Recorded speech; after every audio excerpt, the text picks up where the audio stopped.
Tengan todos y todas muy buenas tardes. El Colegio de Ingenieros Civiles les da la bienvenida a la charla de esta tarde a cargo de don Mario Varela Martínez. La charla se llama 25 decisiones que se deben tomar en derecho laboral en la industria de la construcción. Antes de presentar a nuestro panelista, recordarles que las consultas quedarán para el final de la conferencia. Estas, por favor, se colocan en la pestaña de preguntas y respuestas que se encuentra en la parte inferior de esta aplicación. Estas serán evacuadas por el panelista en vivo. También la charla está siendo grabada y será colocada en el canal de YouTube del Colegio de Ingenieros Civiles, el cual los invitamos a suscribirse. Y recordarles que el Colegio de Ingenieros Civiles este año está implementando realizar certificados de participación por los webinars, por lo que es importante que ingresen con su nombre completo para que así salga su certificado. Ahora bien, voy a presentar a nuestro panelista de esta tarde. Don Mario Varela Martínez es abogado laborista, juez suplente laboral, consultor de empresas por más de 20 años, tiene un Master Business Administration, un Master Business Analytic y especialista en recursos humanos de INCAE. También tiene un máster en Derecho Laboral, es coach ejecutivo del Instituto Tecnológico de Monterrey, México, conferencista internacional en temas de talento humano y debido proceso. También es presidente de la Asociación de Gestores de Talento Humano del INCAE, director de soluciones laborales, único programa de radio especializado en derechos laborales y talento humano. Ahora bien, le doy la palabra a don Mario para que inicie la conferencia. Adelante. Hola, hola, muy buenos tardes, ¿verdad? Más o menos, ya dejamos la mañana y estamos acá. De verdad que un placer y agradecido pues con el Colegio de Ingenieros Civiles la oportunidad de compartir con ustedes un poquito de conocimiento. Eh, y bueno, se nos ocurrió hacer en este ratito, me imagino que algunos están almorzando, pueden comer sin ningún problema, eso es parte de... eh, eh, eh, algunos están... eh, aprovechando este espacio. Bueno, vamos a hablar un poquito de lo que yo considero que son las decisiones que se deben de tomar en derecho laboral en la industria de la construcción. Algunas de esas decisiones obviamente son aplicables a cualquier industria, ¿verdad? Pero algunas vamos a hacer hincapié precisamente porque yo creo que es importante que sea en temas de la industria de construcción. Empezamos de una vez con la primera. La primera decisión que hay que tomar es saber lo que quiero hacer. Es decir, a veces cuando vamos a montar un proyecto o vamos a generar un emprendimiento, no sabemos qué es lo que queremos. Entonces yo no puedo escoger los perfiles necesarios que yo voy a requerir de talento humano, ni siquiera voy a poder definir eh, eh, qué es lo que quiero hacer, sino no va a poder definir nada, ni los perfiles correctos, ni los horarios, ni las jornadas, sin saber precisamente qué es lo que quiero, ¿no? Entonces, la primera que es saber lo que yo quiero hacer, y en ese sentido, eh, se vuelve importantísimo tenerlas presentes. Ahora, ¿en qué es lo que yo quiero hacer como profesional, como empresa? Y en eso empezamos con definir precisamente la misión y la visión. Y en ese sentido tenemos que saber claro qué es lo que hago, cómo lo voy a hacer, en qué entorno laboral lo voy a hacer, dónde yo quiero llegar. Y a partir de ahí, entonces voy a poder definir inclusive el marco estratégico o el plan de negocios para poder llevarlo a ser. Pero también es importante definir los valores. ¿Y por qué los valores? Porque resulta que cuando analizamos y cuando veamos régimen disciplinario, nos vamos a dar cuenta que los valores de la empresa influyen en la evaluación ética que yo lo voy a hacer de los trabajadores. Por ejemplo, yo no puedo exigirle, y una vez se los digo, yo no puedo exigirle a un trabajador lo que yo no soy capaz de dar.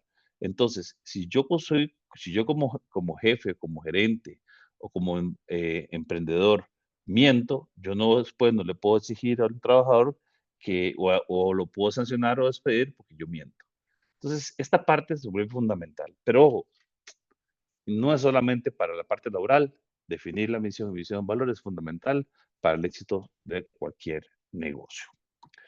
Eh, Vamos a también a crear los perfiles de puesto. Es decir, Y en ese sentido, para poder, ya sabiendo mi plan estratégico y mi visión y valores, ahora en qué perfiles de puesto yo necesito. Es decir, cuáles son las consideraciones académicas, de experiencia, de conexión, los tipos de personalidad, el estilo de comunicación, el autoestima de mi gente. Es decir, qué yo necesito definir. En la industria de la construcción, ¿verdad? Es muy común que los trabajadores tiendan a hacer, o la gran mayoría de los trabajadores tienden a hacer esfuerzo físico.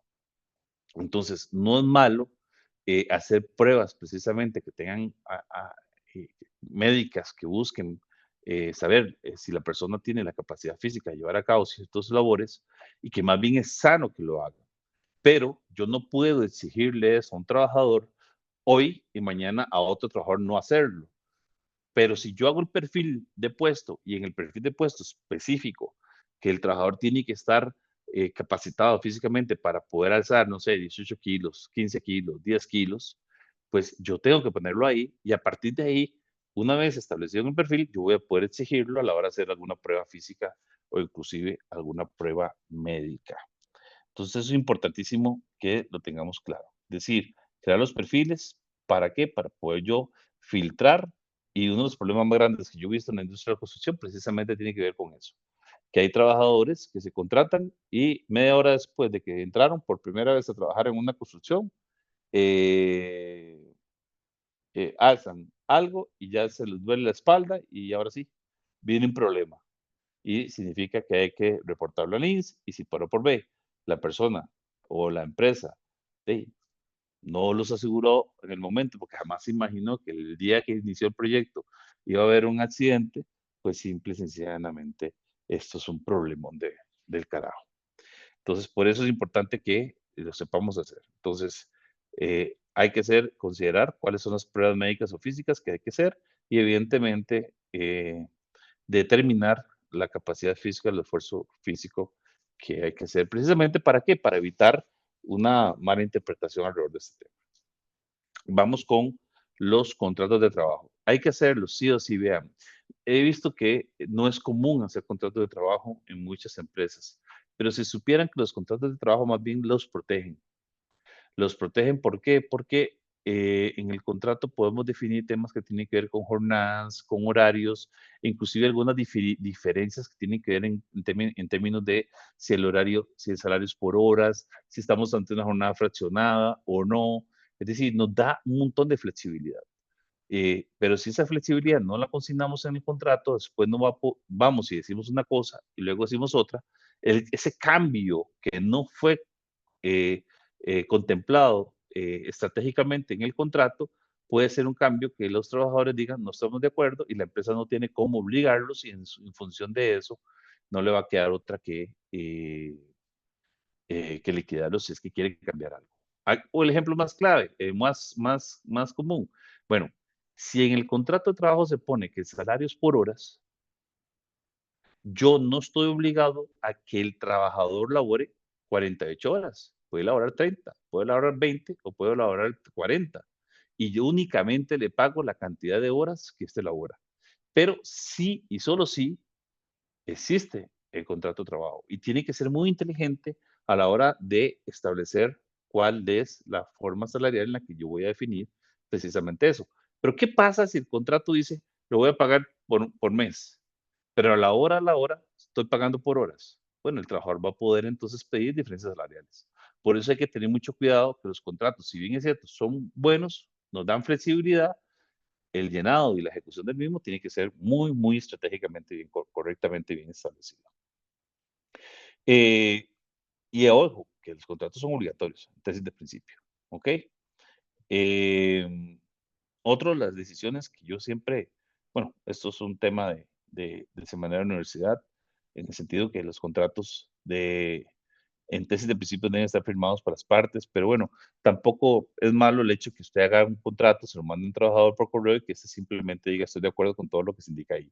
Entonces, ese contrato más el correo de respuesta es suficiente para determinar que efectivamente se llevó a cabo. Eh,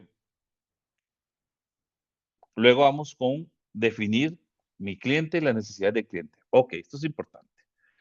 Por ejemplo, si yo defino que el trabajador va a laborar por horas y yo contrato al trabajador eh, en jornada ordinaria diurna, por ejemplo, y nunca le pregunté al cliente cuál es la preferencia que usted tiene en términos de la ejecución de labores, puede ser que el cliente le diga, sí, yo te contrato, haga lo que tenga que hacer, pero me va a trabajar de noche o me va a trabajar fin de semana. Entonces, si yo como encargado de la construcción, si yo como ingeniero, si yo como jefe, no supe cuál es la necesidad del cliente y antes de definir las jornadas, horarios y la forma de salario, no me reuní con el cliente, después intentar hacer los cambios laborales van a ser muy difíciles. Por lo tanto, lo primero que uno tiene que saber es, bueno, ¿qué es lo que el cliente quiere? ¿Cuáles son las necesidades? ¿Cómo quiere la ejecución? Si la quiere rápida, lenta o no, si vamos a tener que contemplar horas extras permanentes o no, si vamos a tener que acumular días libres porque es una construcción súper lejana y es mejor acumularlo para que los trabajadores tengan días libres como activos. Es decir, ¿cómo tiene que ser eso?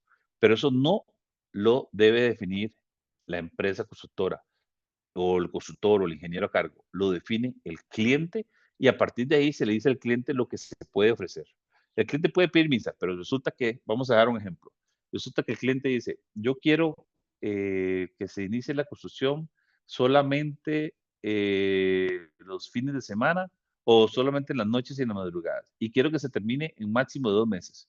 Si ustedes como especialistas van y dicen, no, o sea, si vamos a trabajar únicamente de noche dado lo que hay que hacer, no vamos a poder lograrlo. Y hay que decirle al cliente, vea, podemos trabajar de noche y de día, pero esto cuesta tanto. Y entonces a la hora de hacer esos cálculos, tener en consideración también los cálculos correctos que hay que eventualmente hacer. Entonces, definir necesidades previo a determinar las jornadas, definir los salarios o cómo va a ser ese salario que yo voy a contratar, se hace por horas, por semana, cómo es que lo hago. Ojo, aquí hago una aclaración. Definir el salario no significa que el salario que yo voy a definir es el depósito del salario. No, no me confundo. Es precisamente lo que yo me escuchen. Es que se me fue la batería de esto. Espero que me escuchen. Eh, entonces, les estaba diciendo que el salario precisamente es cuál es el salario acordado, cuál es el salario que yo estoy definiendo para lo que es la contratación. Si este salario va a ser por horas, si va a ser por semana, por días, ¿cómo es que yo lo voy a definir? Y en ese sentido, eso es importante tenerlo presente. Recuerden, si ustedes definen un salario mensual, no, luego no pueden bajarle la cantidad de horas, ni mucho menos el salario. Entonces, lo que se estila más común en la industria de la construcción es precisamente el salario por horas con depósito semanal. Entonces, ¿eso por qué? Porque en tesis de principio, si hoy no se puede trabajar por alguna razón, por alguna inundación o por lo que sea, pues en tesis de principio el trabajador no gana salario y no genera sobrecostos. Eh, pero bueno, todo depende también del tipo de trabajadores. Hay empresas que tienen trabajadores, una cuadrilla básica a la cual te sirve tenerla aunque no trabaje. Y bueno, ya eso sí es mejor entonces tener una relación un poquito más estable y permanente. Pero entonces, de principio, los salarios deben de establecerse según las necesidades del cliente y según también tomando en consideración los intereses de los trabajadores. Y lo último, pues también definir los horarios en función de eso. La quinta decisión que hay que tomar en cuenta precisamente tiene que ver con asegurar a los trabajadores. Y aquí les voy a decir muy honesto, yo sé que vuelvo a repetir, muchos trabajadores incluso no les interesa o no quieren ser asegurados, pero en temas de construcción, ustedes a mí no me van a decir que no. Deben comentar el error que está presentado.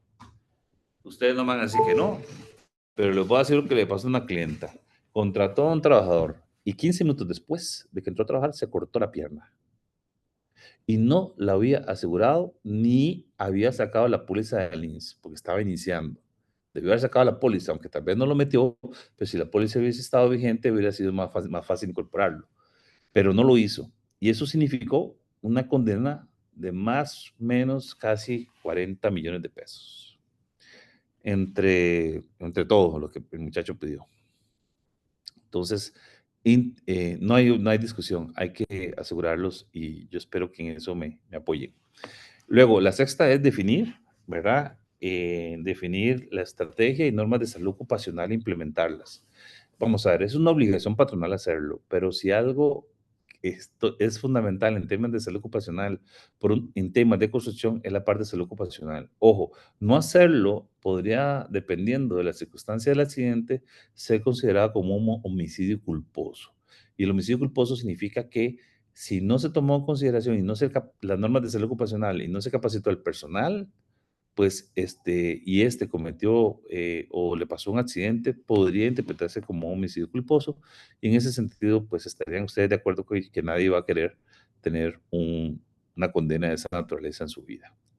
Y en ese sentido, el norte es tomar toda aquella decisión necesaria para garantizar la seguridad de sus trabajadores.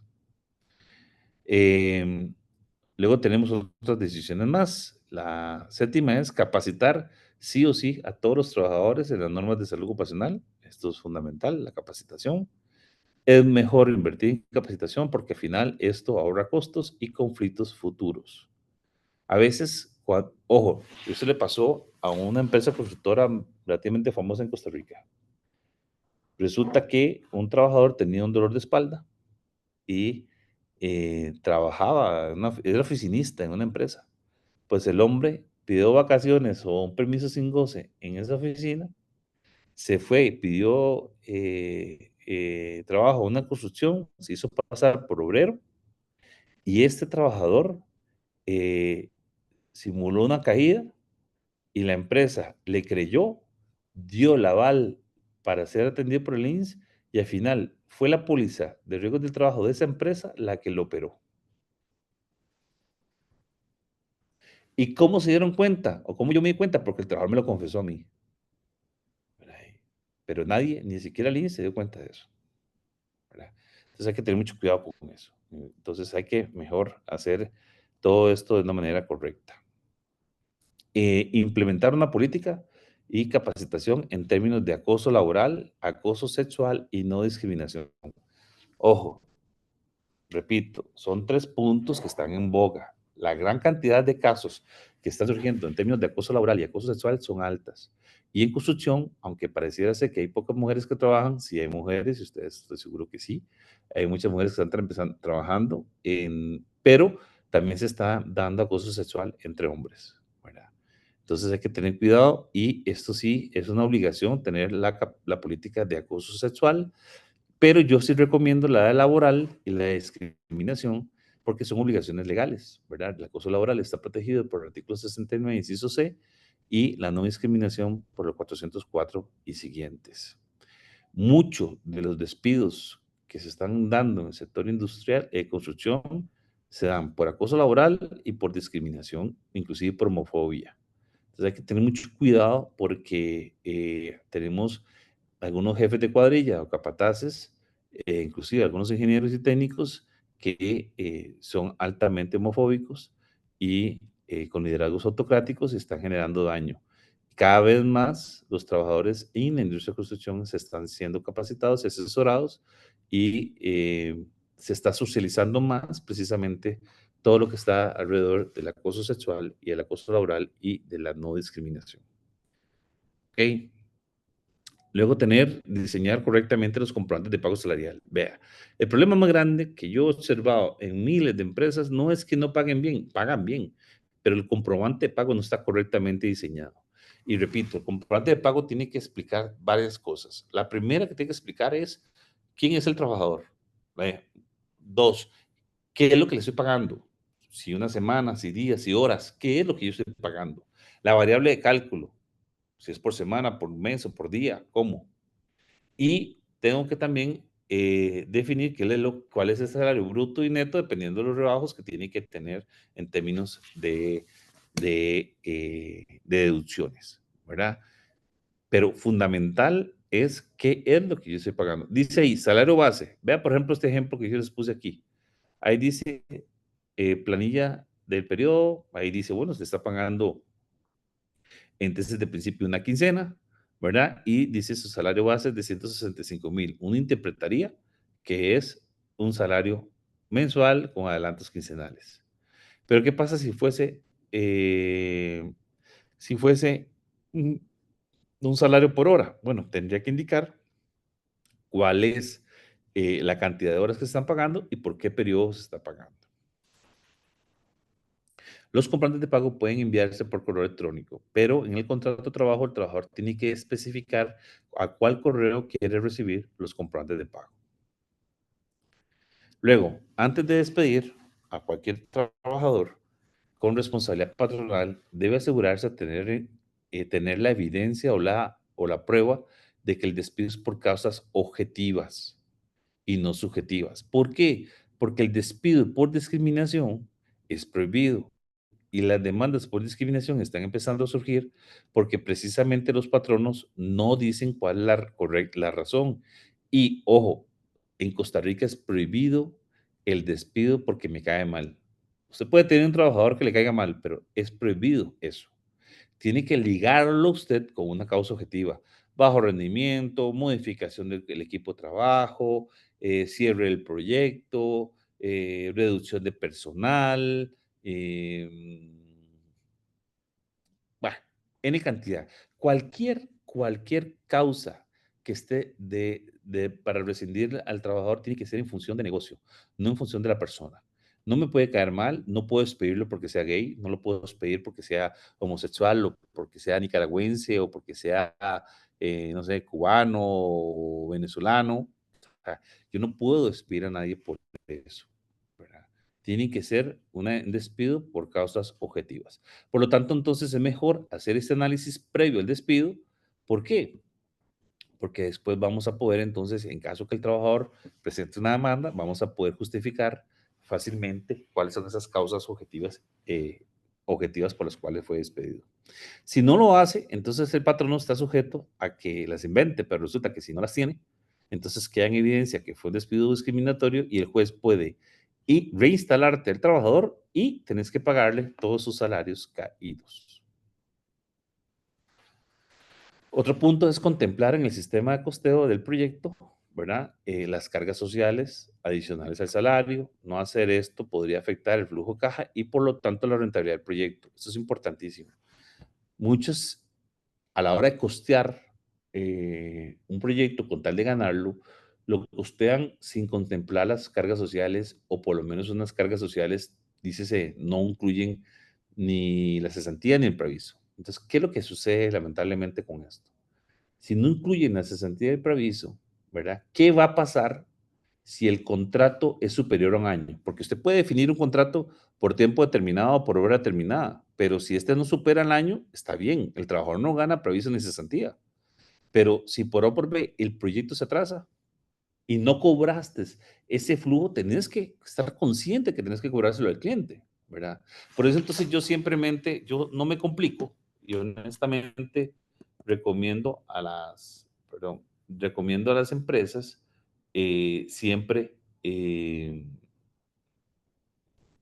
recomiendo a las empresas mejor tener y a los profesionales tener ese costeo adicional.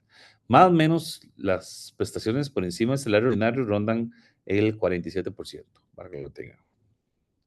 12. Definir con claridad el proceso de abordaje ante trabajadores en estado de embriaguez o cualquier otra situación análoga. Vean, es muy común que en la industria de la construcción lleguen muchos trabajadores tomados, ¿verdad? Eh, eh, Sabemos que muchos de los trabajadores son de nacionalidad nicaragüense y el nicaragüense le gusta tomar. Eso no hay otra. Eso nadie me lo puede decir, no me puede decir que no. Entonces, muchos de esos trabajadores llegan tomados al día siguiente y ojalá el día siguiente después de pago, ¿verdad? Entonces, hay que tener cuidado con esto porque tenemos que tener claro cuál es el correcto abordaje y definir el procedimiento. Bueno, ¿qué voy a hacer? ¿Cómo lo voy a hacer? Si voy a aplicar pruebas doping o no lo voy a aplicar. Si voy a hacer una amonestación con una prevención para que la persona se someta a algún proceso de rehabilitación, si es que este alega que es enfermo. Si no lo agrega, entonces, bueno, me aprovecho y despido a la segunda ocasión sin ningún tipo de digamos, de dilación en el tiempo. Es decir, hay que definir realmente cuál es la forma en la que se quiere abordar este proceso. Hay diferentes formas de hacerlo, ¿verdad? Con mucho gusto yo les puedo ayudar, pero es importante que sepan que hay que hacerlo. ¿Por qué? Porque esto evita errores en términos de abordaje, estandariza el proceso y ante la alta probabilidad de verse afectados en términos de absentismo y accidentes laborales. Entonces, eh, ¿qué otras decisiones tenemos? Revisar el cálculo de liquidaciones, componentes de salario. Esto es importante. Una de las cosas que yo he visto en las empresas en general es que no saben cómo hacer una liquidación y calculan las vacaciones, el preaviso, la cesantía, inclusive el aguinaldo de mala manera. Es decir, no saben calcular vacaciones, no saben calcular el previso y tampoco la cesantía. Entonces yo sí les recomiendo eh, que por favor aprendan a hacer esos cálculos. Lo que sí pueden hacer ustedes, si hay alguna sugerencia al Colegio de Ingenieros, es que hagamos un taller sobre cálculos, ¿verdad? Y vamos a calcular vacaciones, aguinaldos, salarios y prestaciones. Me parece que sería interesante. Es un muy buen taller para que sepamos cómo hacer los cálculos de manera correcta y ojalá que envíen a las personas que se encargan de las planillas, preferiblemente. También, previo el despido con responsabilidad, ¿verdad? Valorar, otra decisión que hay que tomar es valorar si es necesario o oportuno que el trabajador haga el previso o si del todo es mejor que se vaya. También se tiene que tomar en consideración, bueno, si el trabajador eh, tenía más de un año de trabajar y denuncia y no hace previso, otra decisión que hay que tomar es, bueno, ¿le cobramos el previso o no? O, por ejemplo, si el trabajador lo vamos a despedir con responsabilidad patronal, hay que darle previso, pero resulta que tiene vacaciones acumuladas, entonces una muy buena práctica es compensar las vacaciones con el previso. Así entonces no hay que pagar doble, por decirlo así. Hay una plata que se ahorra. Ya el Ministerio de Trabajo ha avalado esa compensación, los tribunales también. Así que no hay ningún problema. Se puede perfectamente compensar las vacaciones durante el preaviso. Pero bueno, cuando estamos ante un despido con responsabilidad, tenemos que estudiar eso. ¿Cómo va a ser el abordaje en términos de preaviso? Si lo otorgamos o no lo otorgamos, si lo pagamos o no lo pagamos, y si compensamos o no compensamos vacaciones durante el preaviso. O inclusive le exoneramos al trabajador en caso de renuncia de que haga el preaviso. También no hay que confundir, ¿verdad? Viáticos, gastos y salario en especie. Esto es común que se equivoquen. Una cosa es viáticos, que son gastos específicamente al trabajador en función de la ejecución específica de las labores que realiza. Gastos son cualquier otro gasto que tenga la empresa, ¿verdad? Dentro de ellos están los viáticos. Ya vieron la diferencia. Eh, es decir, todo viático es un gasto, mas no todo gasto es un viático. Y salario en especie es únicamente aquellos eh, dineros o beneficios que recibe el trabajador que no dependen de su trabajo, más, solamente lo único que dependen es de que él esté trabajando. Entonces, por ejemplo, el ejemplo más sencillo, no es lo mismo pagarle el celular al trabajador, independientemente si lo usa para trabajar o no, que pagarle únicamente las llamadas que este haga a los clientes. Diferente. No es lo mismo darle a un trabajador un monto fijo por concepto de gasolina que hacer una liquidación de kilómetros y solamente se le paga la gasolina que realmente gastó, ¿verdad? Entonces, por eso es importante hacer la diferencia y tener correctamente una definición de este tema, porque aquí se puede gastar mucho dinero y se puede ir mucha plata, en términos más que todo salario en especie. ¿A quién aplicarle las pruebas psicométricas? Pues esto es una decisión interesante, ¿verdad? Yo aplicaría pruebas psicométricas a todos los trabajadores, al menos para definir que alguno no me llegue, que no sea una persona complicada. Ahora, preferiblemente le haría pruebas a personal de confianza. ¿Por qué? Porque usted necesita saber que es una persona sana, que es una persona que no va a agredir a la gente y que va a ser una persona que tiene un estilo de personalidad enfocado en lo que usted quiere o y espera de esta persona. Lamentablemente no se hace, no es una costumbre, pero bueno, ojalá lo puedan implementar. Don Mario, disculpe, no está presentando. Ah, no estoy presentando. No, señor. Gracias.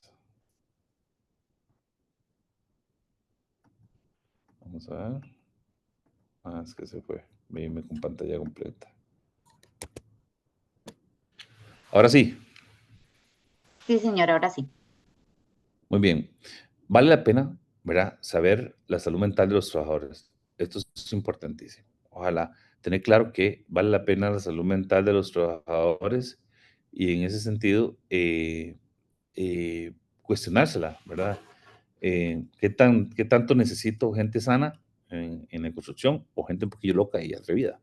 Pero eh, yo incentivo esto en las empresas.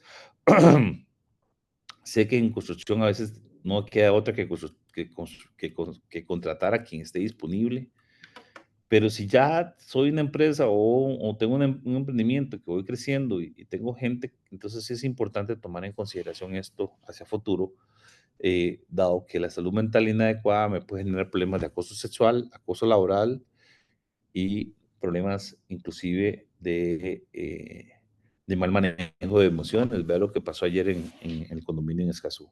Una lástima completa. Entonces, eso es un detalle que hay que definir y tiene que cuestionarse ustedes si el equipo de trabajo mínimo que tengo necesito que esté bien. También definir, es una decisión que hay que tomar, definir el proceso de investigación en casos de accidentes laborales. Esto es importante hacerlo, ¿verdad? Porque si no estamos claros en el proceso de accidente, les va a pasar lo que le pasó a la empresa que les comenté, que a la mínima de que alguien se simuló una caída, le habilitaron la apertura como accidente y la ley o la norma dice expresamente, el Código de Trabajo expresamente habla de que el patrón no debe investigar el accidente y tener la prueba porque, ¿verdad? Necesaria que permita, en este caso, al Instituto Nacional de Seguros, ¿verdad? Esclarecer cuál es la mecánica en la que se dio el accidente. Así que yo sí creo que es importante que esto lo definan también para efectos de evitar los accidentes y el aprendizaje derivado del mismo. Las últimas decisiones son estas. Entonces, definir. eh, voy rápido porque yo estoy seguro que tienen preguntas. Entonces, voy rápido y no tengo ningún problema en devolverme en cualquiera de la que ustedes tengan. Así que, con mucho gusto, puedo profundizar en cualquiera. La 19, bueno, definir qué va a pasar en caso de una falta grave. Si alguien me falta, si alguien, lo que sea. Entonces, para eso, yo recomiendo que se logre tipificar todas las conductas que el trabajador debe hacer y definir en cada una de esas conductas cuáles son faltas leves, cuáles son moradas y cuáles son faltas graves. La falta leve normalmente va a tener una amonestación verbal, la falta moderada normalmente va a tener una amonestación por escrita con un apercibimiento y la falta grave normalmente va a tener el despido sin responsabilidad personal. Ahí ustedes me pueden decir, pero Mario, pues que son solo tres. ¿Pueden haber más? Sí, puede haber faltas levísimas, faltas leves, faltas moderadas, faltas graves y faltas gravísimas. Cinco. Bueno, ya es decisión de ustedes, pero mínimo me parece a mí que debería tener estas tres y que no hay problema con la parte legal, por cuanto la parte legal lo único que establece, la ley establece solamente dos faltas, las moderadas del artículo 72 y las graves del artículo 81, 369 en concordancia con el 72 inciso G. Entonces, ya el código define cuáles son las moderadas y cuáles son las graves. Entonces, ¿qué significa? Que todas las demás son leves. Pero el artículo 81 del Código de Trabajo dice que las faltas graves son también aquellas que define el contrato de trabajo. Entonces, le está dando la oportunidad a las empresas y a los patronos para que definan precisamente cuáles son esas faltas eh, eh, graves. Entonces, usted puede decirle al juez, vea, hacer esto que hizo este trabajador en esta empresa es grave por esto, esto y esto. Y ya usted lo define. Entonces, por eso es importante aprovechar que la ley da esa oportunidad para que en el contrato se definan cuáles son esas faltas graves específicas del puesto. 20. Capacitar al personal. Esto es fundamental. Lo que sea que puedan hacerlo, en la medida que lo capacitemos, será mejor. Esto hacerlo, obviamente, con una comunicación asertiva, ¿verdad? Y sobre todo ayudarles también a que se logren autogestionar los conflictos. Estoy segurísimo que todas las empresas en el país han tenido conflictos de pleitos, han tenido conflictos de amoríos, conflictos, bueno, N cantidad de conflictos. Entonces, que normalmente se han resuelto despidiendo a la gente, pero eh, ¿qué queremos? No queremos realmente estar despidiendo gente, o queremos más bien que los trabajadores mejoren y puedan comunicarse mejor y sobre todo se autogestionen en términos de conflictos. Entonces, esto solamente se va a lograr con capacitación. ¿A quiénes capacitar? Mínimo a los jefes y a los jefes de cuadrilla, mínimo. Pero, y todo depende del tamaño de la empresa, ¿verdad? Y ustedes sabrán a quién van a capacitar en este tema. Otro punto es definir el estilo de liderazgo con que se va a gestionar el personal, ¿verdad? Yo ahí, si usted me pregunta a mí, el correcto estilo de liderazgo debería ser un liderazgo inspirador, ¿verdad? Yo inspiro a los demás a que me sigan por el ejemplo, pero entendería que hay momentos en los que tal vez lo que ocupamos es un líder ejecutor que lo que haga es hacer que las cosas sucedan. Sin embargo, tienen que tener cuidado que no sea autocrático, porque lograr el objetivo sin importar ni- nada no es lo correcto. Pero bueno, entiendo que eso sucede y por lo tanto tengan cuidado porque eh, pueden lograr resultados, mas no necesariamente son resultados sostenibles en el tiempo. Pero uno entiende también, hay una dinámica cultural que hay que saber gestionar, ¿verdad? Mi recomendación en ese sentido es aplicar la siguiente frase. Ser duro con el proceso, pero suave con las personas. Repito, duro con el proceso, suave con las personas. La 22 es tener una política de puertas abiertas ante requerimientos y necesidades razonables que planteen los trabajadores. No hacerlo deja la apertura a que inclusive se le meta un sindicato.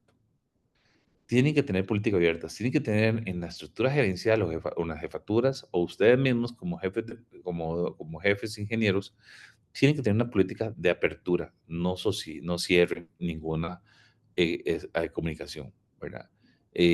A veces tener una política cerrada definitivamente lo único que genera es resentimiento y ese resentimiento puede dar incluso el sufrimiento dependiendo del tamaño de la empresa, inclusive en la creación de sindicato, que el sindicato sí te va a poder, te va a obligar y te va a ponerte de rodillas. También implementar, y ahí pues ya es un tema más profundo, pero bueno, algunas empresas lo podrán hacer, un manual de políticas y un manual de colaborador, cualquier, ¿verdad? En la medida que sea lo posible, hacerlo e incorporar la parte ética y anticorrupción.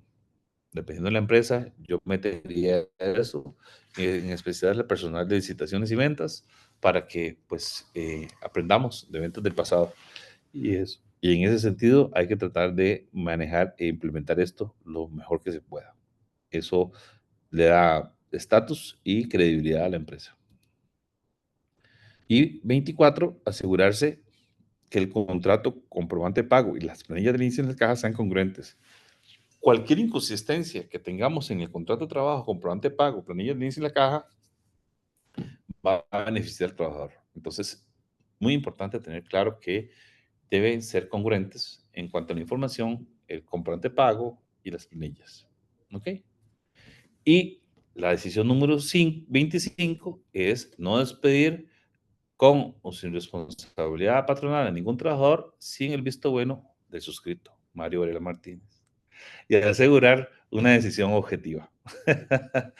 ¿Qué busco con esto? Nada más explicarles que algunas decisiones es mejor someterlas al visto bueno de una persona que no conoce a las personas y que lo único que va a evaluar son hechos, no personas. Y eso es lo que busca el derecho laboral, juzgar hechos y no personas. ¿Estamos? ¿Preguntas? Tenemos algunas por acá, don Mario. La primera es anónima y dice, ¿podría ampliar el concepto de salario en especie y cómo manejar el pago de viáticos y kilometraje de uso de vehículo propio sin inflar el pago de cargas sociales o impuestos de la renta al salario? Muy bien, muy fácil. Lo más importante es hacer una política de viáticos en donde el trabajador se le va a pagar, precisamente se le paga en términos de la cantidad de kilometraje que eh, digamos, ejecute. Para eso se utiliza mucho la referencia y ha sido aceptada la referencia de la política de viáticos y pago kilometraje que utiliza la Contraloría General de la República. Ahí se toma en consideración el modelo y otras cosas más. Eh, Eso en cuanto al vehículo, inclusive el vehículo del trabajador, eso no es ningún problema, porque ahí se está pagando no solamente la depreciación, sino que se está pagando todo, gasolina, depreciación, mantenimiento y otras variables más. El trabajador debe estar de acuerdo, obviamente, en eso. Y entonces, de principio, no habría ningún problema. Eso no es salario en especie, si se hace esa liquidación de esa manera. Pero si se paga un monto específico, independientemente si usa o no usa el vehículo, eso sí se convierte en un salario en especie, ¿verdad? ¿Por qué? Porque se da como un beneficio directo al trabajador y no necesariamente en función de las labores diarias que realiza. Pero técnicamente hablando, el salario en especie es eso, es cuando yo le doy algo al trabajador, ya sea comida, dinero, seguros, lo que sea, que un trabajador no necesita para la ejecución del trabajo necesariamente. Así de sencillo. Em, por ejemplo, ustedes me preguntan a mí, entre un seguro de, por ejemplo, un seguro de viaje o seguro de gastos médicos, hay trabajadores que las empresas le pagan los seguros de gastos médicos. Hey, usted puede pagar los seguros, pero la pregunta es, ¿cuál es la diferencia entre salario en especie? Seguro que es permanente a través del tiempo y que independientemente si viaja o no viaja, recibe ese beneficio. Pero un seguro viajero, cuando el trabajador tiene que viajar en representación de la empresa y que el pago se hace únicamente para protegerlo por el viaje únicamente durante el periodo, esa es la diferencia. Ese viaje se convierte en un viático, ¿verdad? Y ese seguro se convierte en un viaético. Diferente es el otro seguro, que es permanente, ¿verdad? Ok, Espero haberla contestado. Y con de acuerdo. Tenemos la siguiente consulta, también es anónima. Percibo un debate en contratar trabajadores de construcción y verificar que suscriban un seguro voluntario de la caja. ¿Esto es legal hacerlo? En caso de que sí, ¿en qué casos?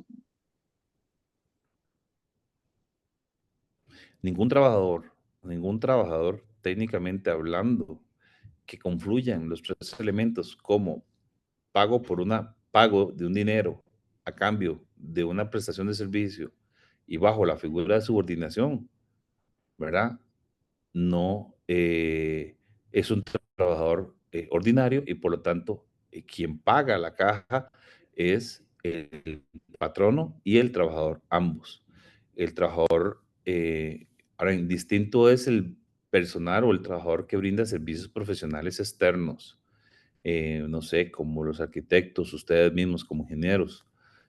Ustedes pueden brindar servicios profesionales externos y en ese sentido no son trabajadores directamente de la construcción, pero hasta el día de hoy, exigirle a un trabajador que suscriba un seguro voluntario con la caja, lo puede hacer porque toda persona tiene derecho a estar asegurado. eh, pero cuando labora para otra persona, no aplica el seguro de él, aplica el seguro de- el seguro laboral cuando, como todos lo sabemos. Yo honestamente, con todo respeto, no me parece una práctica buena y que genere certeza. Me da la impresión que lo que buscan las empresas es pagar únicamente el 10%, porque hoy por hoy, con la ley de trabajador independiente, más o menos está tasado el seguro de trabajador independiente en un 10% según la ley nueva, y lo que busca precisamente es eso, que la gente salga de la informalidad y que esté más formal. Pero claro, si usted tiene un seguro, a usted como trabajador le va a convenir, o a usted como empresa le va a convenir que el trabajador siga asegurado. Sin embargo, en caso de una incapacidad o en caso de un accidente, el trabajador, en el momento que diga que trabajó para alguien más, para efectos de derechos laborales, estaría protegido. No considero que sea una buena práctica, pero bueno. es un tema de riesgo también de los trabajadores y también es un tema de riesgo que se pueda eventualmente aceptar tener trabajadores en esa condición.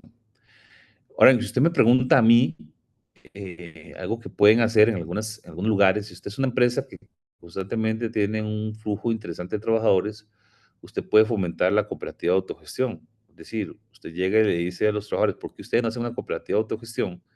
Y la cooperativa de autogestión sí convierte a esos trabajadores de esa cooperativa en trabajadores independientes y la empresa contrata a la cooperativa para todo lo que es mano de obra. Entonces, ahí sí, porque el beneficio de la labor de todos es el beneficio de todos los trabajadores. Y yo esa es la única opción que yo veo. Utilizar la ley de cooperativas, la ley de autogestión de cooperativas, precisamente para eso. La única opción. Se da poco, ¿por qué? Porque normalmente las empresas quieren tener más control y, y quieren generar, y les cuesta mucho, digamos, agremiar a sus trabajadores, ¿verdad? Pero técnicamente hablando lo podrían implementar. Yo lo haría. Yo lo haría dependiendo, obviamente, de mi flujo en ese sentido. ¿Alguna otra pregunta? No, Mario, eran las que teníamos por acá. Ah, ok. Nada más para decirles un tema que tiene que ver precisamente con el error más común que cometen las empresas y es precisamente el riesgo más grande que yo veo de ustedes es el tema de LINS, de riesgos de trabajo por accidentes laborales, la parte de la gestión de los trabajadores en estado de embriaguez, y uno de los problemas también más graves es todos los errores alrededor de salud ocupacional. Y en construcción tienen alta movilidad, pero bueno, lo más importante es eh, intentar, inclusive pedir previamente al Ministerio de Trabajo la autorización para que acumulen días libres. Dependiendo de la zona, pueden acumular inclusive hasta 4 días libres en una semana. Pero bueno, esto sepan, entiendan que debe tener una autorización de parte del Ministerio de Trabajo para poder acumular días libres. Eh, y otro problema que están cometiendo los trabajadores es incumplimiento del artículo 478 del Código de Trabajo. Lean el 478 del Código de Trabajo. Dice claramente qué es lo que el patrono debe debe responder en términos de, de carga a la prueba. Es decir, ¿qué tiene que probar y va a estar a cargo el patrono? La existencia del contrato de trabajo, los comprantes de pago salarial, el pago de cualquier dinero de salarial derivado de la relación laboral. ¿Qué tiene que pagar? También tiene que pagar o tiene que contemplar o probar las causas de la finalización de la relación laboral. Le toca al patrono hacerlo, como también le toca al patrono hacer, que es el pago de todas las prestaciones y demostrar también los horarios y las jornadas. Por lo tanto, no lo dije en la presentación, pero pensaría yo que es bueno tener un muy buen control de asistencia eh, que puedan eventualmente implementar. Si una construcción o un proyecto permite la implementación de un sistema informático, pues mucho mejor, ¿verdad? Eh, y otros elementos de carga de prueba que tienen que contemplar es la naturaleza del puesto, por lo tanto el perfil de puestos es una obligación. No hacerlo da pie a que el trabajador evidentemente presente cualquier requerimiento. Tenemos aquí una consulta más, don Mario. Ajá, Si el salario en especie suma para el cálculo de cargas sociales y el pago de impuestos de la renta. sí señor. El salario en especie es salario en especie. Y como tal, suma como un total, debe reportarse a la caja. Si una persona gana el salario líquido 1 millón y recibe el salario en especie 300,000, tiene que reportarse como salario 1,300,000 colones. Igual para efectos de cualquier otro cálculo, para efectos del aguinaldo, de vacaciones, para efectos de impuesto de renta también se tiene que contemplar, sí o sí. Ojo, repito, la gran mayoría de los trabajadores te van a decir que no lo haga. ¿Por qué? Porque el trabajador se beneficia de que usted no le rebaja el 10%. Pero a la hora de los balazos, va a ir a presentar a la caja la denuncia diciendo que era salario en especie. La demuestra y resulta que el reglamento del seguro de invalidez, vejez y muerte de la caja dice expresamente que la cuota obrera no cobrada al trabajador en el periodo específico de pago no podrá ser después cobrada posteriormente. En otras palabras, si usted por ahorrarse, usted cargas sociales, ¿verdad? Con evidencia que usted está pagando, tiene comprobantes de pago, hace todo bien, pero usted no reporta eso, y viene y resulta y sucede que viene el trabajador, usted lo despide por alguna razón o renuncia después y después termina despidiéndolo, perdón, denunciándolo a la caja y ya usted no puede, ¿verdad? Al trabajador reclamarle ese 10% no rebajado. Entonces, mi recomendación, y aquí me voy a poner el sombrero de abogado, mi recomendación es estudiar bien el punto para determinar de qué manera puedo beneficiar al trabajador y que ese viático sea realmente un viático y no un salario en especie. Eso ya ocuparíamos cierta inteligencia y analizar un caso específico para poder determinarlo.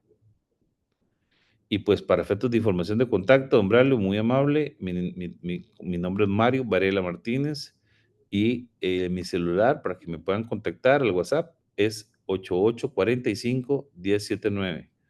8845-1079, que quiere apuntar mi correo con mucho gusto, mvarela@varelaasesores.net. Repito, mvarela@varelaasesores.net. Eh, eh, todo se puede hacer en la vida, pero hay casos en donde tenemos riesgos y en otros en donde no hay riesgos.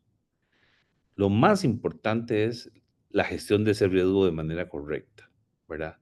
Si usted me pregunta a mí, es que un trabajador, un vendedor, por ejemplo, que yo lo reportaba, eh, eh, digamos, un trabajador que yo solo reportaba salario base y nunca le reporté las comisiones. Y resulta que es un trabajador, tiene 25 años de trabajar conmigo. Usted me pregunta a mí, cuando ese trabajador quiso demandarnos ante la caja, ¿qué hicimos nosotros? Y lo agarramos contra la espalda de la pared y le dijimos, sí, usted por no querer reportar las comisiones, usted se vio beneficiado con evasión fiscal y lo amenazamos con eso y el hombre echó para atrás, dijo, no, no. Y imagínate, 25 años sin pagar impuestos de renta y luego muy bonito venir y decir que tenía derecho a las cargas sociales. Entonces, eso se llama aprovecharse de la buena fe o beneficiarse de su propio dolo. Y técnicamente hablando, en el derecho laboral, usted no debería beneficiarse de su propia culpa.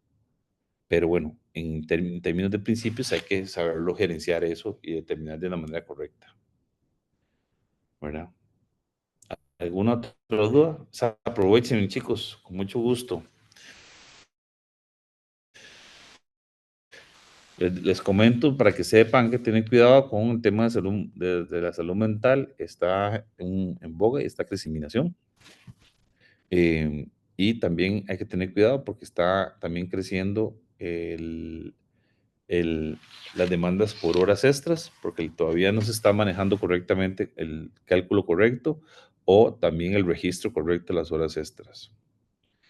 Esas son como las demandas de mayor cantidad.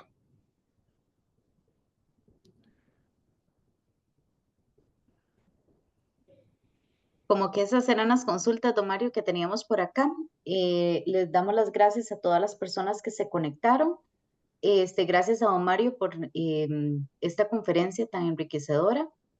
Les acabo de pasar la encuesta para que por favor la llenen antes de salirse de la aplicación. Para nosotros es de suma importancia conocer su opinión sobre esta conferencia y recordarles que queda grabada en el canal de YouTube del Colegio de Ingenieros Civiles.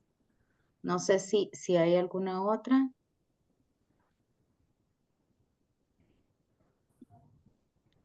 Yo creo que no la escribió completa. Si no, pueden enviarme las consultas a mi correo electrónico, yo se las hago llegar a don Mario también. Dice, la figura de su contrato por metro cuadrado de construcción. Ah.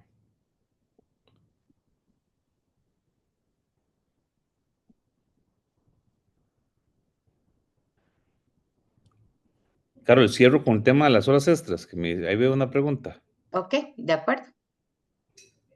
Yo como empresa subcontrato la mano de obra.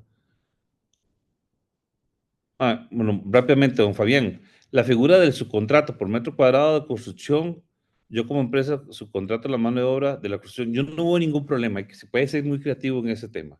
Lo más importante es determinar, ¿verdad? Que usted como profesional, usted puede subcontratar a cualquier otro, pero el otro tiene que tener una relación laboral con sus subalternos. A veces lo que hacemos es diluirlo, y al final son como 3 o 4 contratos, hay que tener mucho cuidado, porque tarde o temprano alguien va a tener que realmente asumir la parte laboral en la ejecución de las labores, ¿verdad? Siempre y cuando hay trabajadores, alguien va a tener que pagar por eso. Pero obviamente la subcontratación no está totalmente correcta y no hay ningún problema.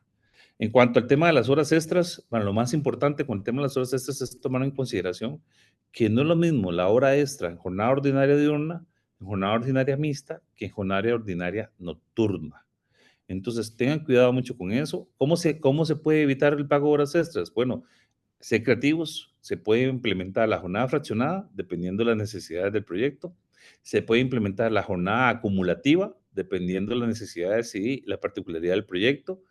Y por otro lado, tener en consideración que si algún puesto que tenemos en la empresa no es peligroso o insalubre, ese puesto puede ser, no, se puede pagar a término de jornada ordinaria diurna. ¿Qué significa eso? Que ganan lo mismo los trabajadores que laboran de 6 a 2 de la tarde que los trabajadores que laboran de 2 de la tarde a 10 de la noche. Pero ojo, solamente encajan en este grupo los trabajadores de jornada, perdón, de trabajadores que no son ni peligrosos ni salubres en sus labores que ejecutan. Entonces, si usted quiere ahorrar plata, dependiendo de su empresa o del proyecto en que esté, podría, y eso lo mete en el contrato al final le da esa flexibilidad y entonces usted paga únicamente lo mismo y no habría ningún problema. Espero haber, pues, ser de su ayuda y muchas gracias por su tiempo. A todos. Muchas gracias, don Mario. Gracias a todas las personas que se conectaron con nosotros.